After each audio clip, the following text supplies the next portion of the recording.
The workers' furlough scheme begins to taper off today after being introduced at the start of the pandemic. Up until now, the government has paid 80% of staff's wages, but from today it will be reduced to 70%, with the employer paying 10%. More than 3 million people were still furloughed or part furloughed in most parts of the region in the recent figures up until the end of April, and it has cost the taxpayer more than £60 billion so far.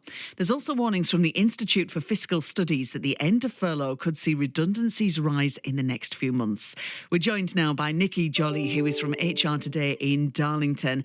Very good morning to you, Nicky. Morning, Amy. How are you? Yeah, I'm good this morning. Are you? I am. It's beautiful sunshine and the summer is really here, isn't it? It's lovely. Oh, do you know, it's a bit cloudy here, but I'm fingers crossed it's going to break out here in central Middlesbrough. Fingers crossed.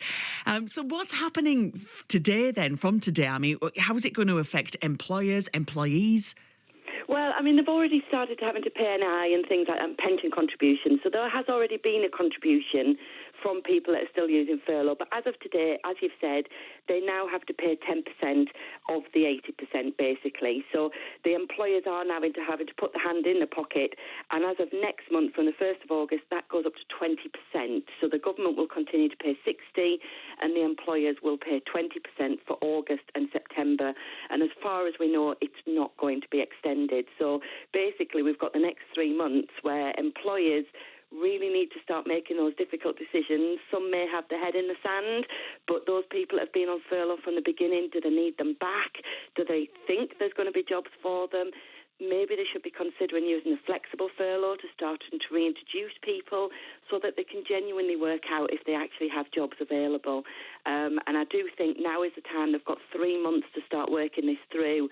I hope nobody sits there till the end of September and on the 1st of October. Suddenly everybody turns up and they go, we don't have jobs for you, because that's not going to be great. Is this going to lead to more redundancies, do you think? Is that the fear? I think there is a big fear. I think people who've been on furlough from the beginning, they must be questioning themselves, are their jobs going to be available? Employers are being reserved and they're keeping costs down. So I do understand that some have been bringing some people back, but not everybody, and they are trying to recoup the losses and things like that. So I do understand it. My fear is that there's a lot of people that have just put everyone on furlough. They're not thinking about it, and they haven't thought of the consequences when furlough comes to an end.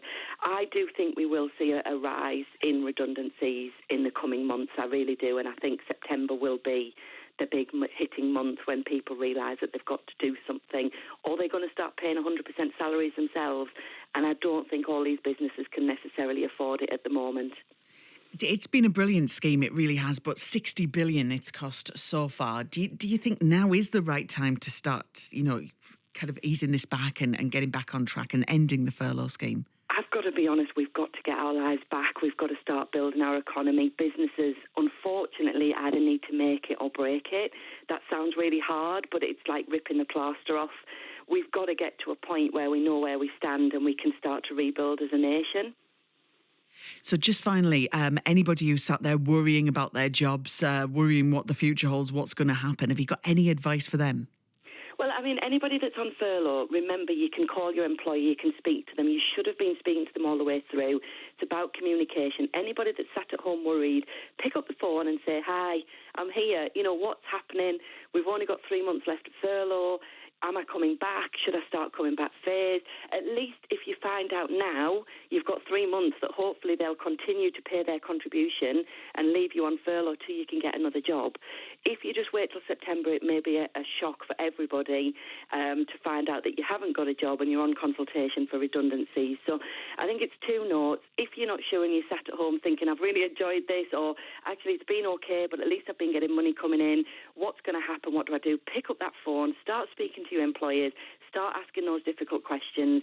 And from an employer's point of view, start planning, start thinking, realise I don't think it's going to be extended. I mean, I don't know, they may, but I really don't think it is. From an employer's point of view, start working out what you're going to need and start consulting with people now so that you can manage that and you can use the scheme to help you. Remember, people can't be on notice pay whilst on furlough, so you can't actually serve people their notice and claim the 80%. So, don't fall into any traps like that. And if you're not sure, ask the right people to get the right advice. Nicky, thank you so much. Always, speaking of right advice, always here with good advice. Nicky Jolley, who is from HR2day in Darlington. Thank you so much for your time.